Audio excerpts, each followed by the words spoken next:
Aaron, you spoke a lot last year about how the elbow was certainly well enough to play, but at times you weren't sure if you could fully trust it.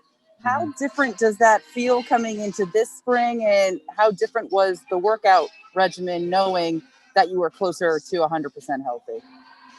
I mean, the elbow feels, night and day from last year. I definitely feel like I'm 100% now.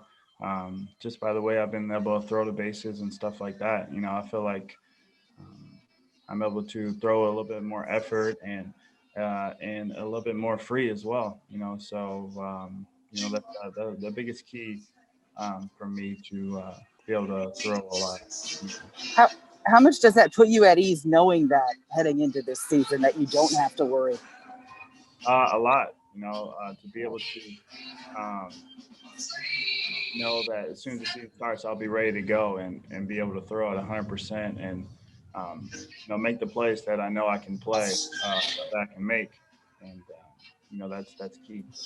Thank you. We'll take the next one from Andy Martino. Hi, Aaron.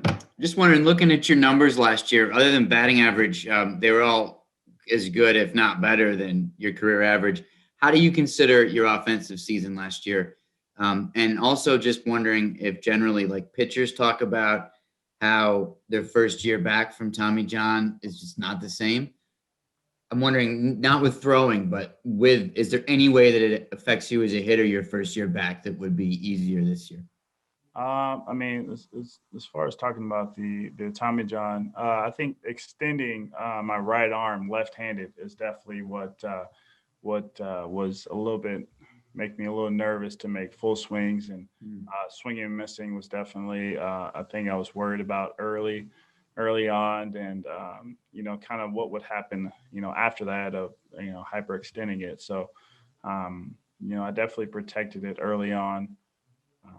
But as of right now, everything feels great. I've been hitting off machines and stuff like that. So, and been really trying to extend that arm as best as I can to create that power that I know I have on the left hand side. And what was the other question? Just how you evaluated your season last year, because the numbers are, when you look at them, they actually were pretty strong. Other than the batting average, which was down a little bit. Did you happy with your year? I was happy with postseason. I feel like throughout the regular season, I had a lot of opportunities to do better, and I wasn't able to do that. Of other things going on, but I mean, I feel great now. So I'm pretty much just focused on this year and doing the best I can to have a great season. Thank you. Susan Waldman, you have the next question. Hi, Aaron. One of the things we didn't get to talk to you about last year. What was the hardest thing for you last year? There was so much going on in the clubhouse with this pandemic, as social unrest, everything that happened. What was hardest for you? I would just say probably just going out and competing with everything that was going on in the world. Especially early on during the season. There's a lot of stuff that were on my heart that makes competing kind of tough, but I still had to go out there and do my job, and understand that I'm doing what I need to do to make some kid that's watching me play, know they have the opportunity and a chance to make it to where I am. And I'm playing my heart out for them, and also for my kids. So making sure that I am doing everything I can to be a good role model. Thank you. Next one goes to Sweeney Murdy. Hey, Aaron, how'd that hole in one feel? It felt great. It felt great. Nice little 3-wood, little slight draw right on the front side of the green, and just trickled in. So it felt amazing to get one. How far was that? So the hole was 303. So All right. pretty good 3-wood right there. Yeah, not bad. Hey, we talked to you a lot about, as a switch hitter, just getting comfortable from both sides and how difficult that is during the course of a season. You're not always going to feel great from both sides of the plate at the same time for long stretches, right? But is there one side that just comes easier to you and easier to get into a rhythm? Maybe not necessarily this is how you hit better, but it just feels better to get quicker into your rhythm. Yeah. Left hand is definitely the side that I feel quicker to get into a rhythm with, as far as just seeing the ball, making solid contact, and having really good plate discipline is the left side. Right side tends to come on a little later with the more and more at bats I get. Because in spring training, there's not many lefties that are throwing, so I have to try to face guys on the minor league side, and see how many lefties I can face over there before to make sure that my average is consistent before going into opening day. Thank you. Mm-hmm. Next one goes to Dan Martin. Hey, Aaron. I just on a different topic. I know you've talked about growing up admiring Tiger, and I don't know what kind of relationship you have with him, but just given what happened to him the other day, what are your thoughts on that, and how do you feel about what happened to him? Well, I mean, I've only met Tiger one time, and my girlfriend is Cheyenne, so I think right now we're just trying to make sure that all everything that's going on with the surgeries and stuff like that he's just going to be healthy again, and making sure that his that he could be a father again, and being able to enjoy and run around and play with his kids, is what's important to us right now. How scary was it to hear that news when it first happened? Extremely scary because obviously Cheyenne is a family member, so she was she wanted to make sure that he was okay, and that's what I think anybody would want. Thanks, Aaron. Mm-hmm. Brendan Cuddy, you have the next question. Aaron, it's good to see you, and I hope you're well. Last year, your walk rate was pretty high up. It was a substantial. Was that a product of being a little concerned while swinging, if you were, because of the elbow? And is that something that you think you can bring into this year, or do you expect to be maybe more aggressive considering things are now 100%? I mean, no. I mean, I'm trying to go up there and hit. Right. But it just seemed like last year was a lot more all speed based.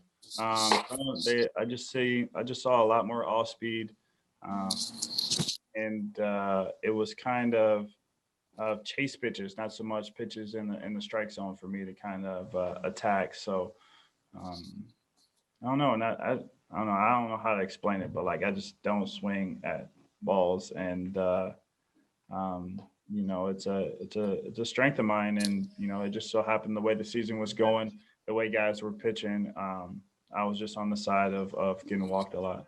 So there was no relation between maybe shrinking your strike zone and the elbow. There was nothing there.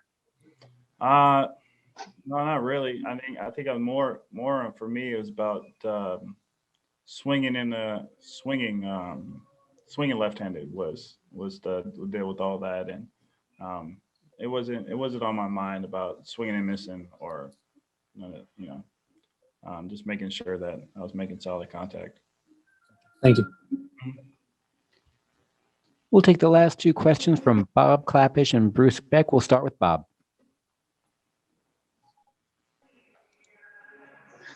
Hey, Aaron. A couple minutes ago, we had Gardy in the room, and I do have a question about his leadership qualities and in the unique way that he's not a superstar player, obviously, and in fact, he's not scheduled to be an everyday player right now. Yet there's something about him that commands so much respect in that room. I was wondering if you could address that. Addressing why guard is so important to a team. Yeah, and what is it about him that makes him a leader when he's not your prototype? I mean, if you think about leaders, you think about Derek Jeter, the Yankees a generation ago. Guardy's not that, yet he's so well respected. Why do you think that is? It's because of the way he is off the field, the way that he controls, he communicates with the younger guys, and obviously communicates with the veterans. He's that good in between personality that guys gravitate to, for questions about anything, especially baseball based, because he's been in the game for so long. So um, he's much needed in a locker room, and extremely important to us in our locker room just because of what he does off the field. Great, thank you. Mhm. And we'll take a final one from Bruce Beck. So everyone knows we have Justin Wilson on standby from the Player Development Complex. So we'll go directly to him when we're done here. Bruce, go ahead. Hey, Aaron, is your first goal overall health? And do you ever think about what it would be like to have 500 or 600 plate appearances and the damage that you could do? Mhm. Oh, definitely. That's definitely a key of mine. Last year, going into the season, to be able to play as many games as I possibly can and get and be, one of the only guys that was playing. Especially with all the injuries that we were having, I wanted to make sure that I was doing everything possible to play and make sure I'm keeping myself on the field. Of course, that's a something I want to do for this year as well. That's definitely a goal of mine to get 500, plus at bats and really see what I can do throughout a season with that many plate appearances and really see what kind of player I am. And do you think your power will continue to evolve? If you look at your first 4 seasons, you hit 28 homers. In your last 4 seasons, you hit 60 home runs. I'm just thinking, is that going to continue to rise if you get the opportunity? Definitely, it's definitely going to rise. I definitely see myself as hitting 30 plus. So that's what I want to do, and that's what I believe that I can do. So, if I get 500 plate appearances, I'm definitely going to hit my mark with those numbers. Thank you. Good luck.